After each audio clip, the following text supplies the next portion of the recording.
L'homme qui achetait du temps. Chapitre 1. Le mystérieux marché nocturne.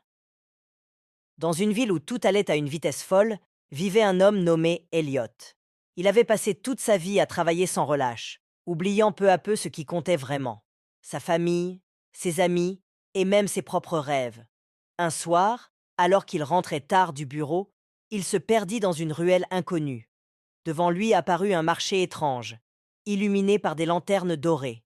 Les étals ne vendaient ni fruits ni vêtements, mais des choses bien plus étranges, du courage, du bonheur, des secondes de vie et même du temps. Un vieil homme encapuchonné se tenait derrière un petit comptoir poussiéreux. Sur une pancarte, il était écrit en lettres d'or: Ici, on vend du temps. Intrigué, Elliot s'approcha. Vous vendez du temps? Demanda-t-il, sceptique. Le vieil homme hocha la tête et sortit une minuscule fiole remplie d'un liquide scintillant. Chaque goutte ici représente une heure de vie en plus. Mais tout a un prix. Elliot, obsédé par le succès et effrayé par le temps qui passe, ouvrit aussitôt son portefeuille. Combien? Le vieil homme sourit tristement. Le temps ne s'achète pas avec de l'argent, mais avec autre chose. Es-tu prêt à payer le prix? Sans réfléchir, Elliot accepta. Chapitre 2. L'illusion du contrôle. Le lendemain, Elliot se réveilla avec une énergie débordante. Il avait l'impression d'avoir plus de temps que jamais.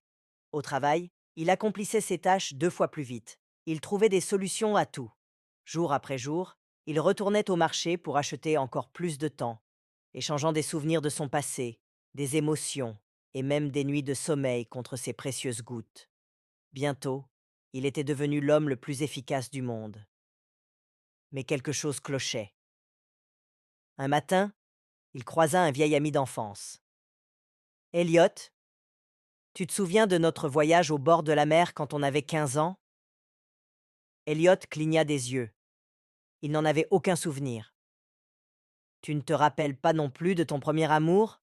De ton anniversaire surprise l'année dernière? Non, tout était flou. Elliot commença à paniquer. Il courut jusqu'au marché nocturne et trouva le vieil homme. Que m'as-tu fait? Hurla-t-il. Le vendeur soupira. Je ne t'ai rien fait. Tu as simplement échangé ton passé contre du temps futur. Rendez-moi mes souvenirs. Le vieil homme secoua la tête. Ce qui a été échangé ne peut être récupéré. Chapitre 3. La dernière transaction. Désespéré, Elliot réalisa qu'il avait commis l'erreur de sa vie. Il avait cru pouvoir contrôler le temps, mais en réalité, il avait perdu l'essence même de son existence. Ce soir-là, il revint au marché pour une dernière transaction. Je veux récupérer mon passé. Je veux me souvenir. Le vieil homme lui tendit une dernière fiole, cette fois vide.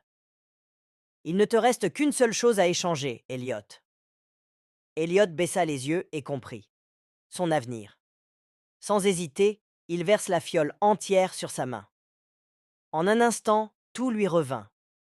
Les rires de son enfance, les visages aimés, les moments simples mais précieux. Mais le lendemain matin, il ne se réveilla pas. Épilogue. La vraie valeur du temps. Sur sa tombe, une simple phrase était gravée.